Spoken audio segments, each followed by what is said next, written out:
చాణక్యుడు మన జీవితంలో జరిగే ఎన్నో సందర్భాలు, ఎన్నో విషయాలు చెప్పాడు. ఆయన తన నీతి శాస్త్రంలో చాలా సూక్తుల గురించి రాశాడు.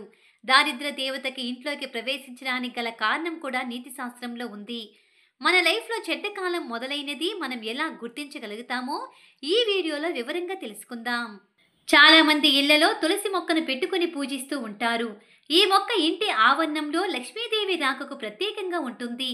అయితే ఈ పవిత్రమైన ఈ తులసి మొక్క ఇంట్లో ఉంటే శుభాలను సూచించినట్లే అశుభాలు కూడా మన ఇంట్లోకి రాబోతున్నాయని ఈ తులసి చెట్టు చెబుతుంది.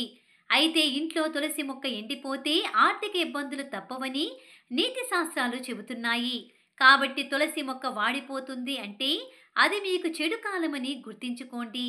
మీ ఇంట్లో రోజు గొడవలు జరుగుతూ ఉంటే లక్ష్మీదేవి ఆ ఇంట్లో ఉండదని చాణక్యుడు అంటాడు. మీకు ఆర్థిక పరిస్థితి బాగా క్షమిస్తుంది. ఇలా తరచూ గొడవలు జరిగితే మీకు బ్యాడ్ టైం స్టార్ట్ అవుతుందని అర్థమవుతుంది. మన గృహంలో పగిలిన వస్తువులు ఇంట్లో ఉంచుకుంటే అది చెడును ఆహ్వానించినట్లవుతుంది. చాణక్యుడు చెప్పిన ప్రకారం ఇంట్లో గాజు పగిలిపోతే ఎవరికైనా ఇబ్బంది కలుగుతుందని ఈ నీతి శాస్త్రంలో చెప్పబడింది. కావున పగిలిపోయిన గాజు అద్దాలు కానీ పాడైపోయిన వస్తువులు కానీ ఇంట్లో ఉంచుకోవద్దు. వెంటనే తీసి పారేయాలి. ఇంట్లో ప్రతిరోజు దైవారాధన చాలా ముఖ్యం. ఇంట్లో ఆనందం, శ్రేయస్సు కోసం సాధారణ పూజ చాలా అవసరం. ప్రతిరోజు పూజలు చేయడం వల్ల లక్ష్మీదేవి మీ ఇంట్లోకి వస్తుందని సంకేతం. పూజ గదిని ఎప్పుడూ శుభ్రంగా ఉంచుకోవాలి.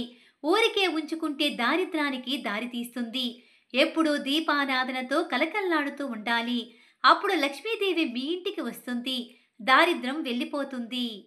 చాణక్యుడి నీతి శాస్త్రంలో చిన్నవారు పెద్దల్ని గౌరవించాలని చెప్పారు. ఎక్కడ పెద్దలు గౌరవింపబడతారో అక్కడ లక్ష్మీదేవి స్థిర నివాసం ఉంటుందని చెప్పారు.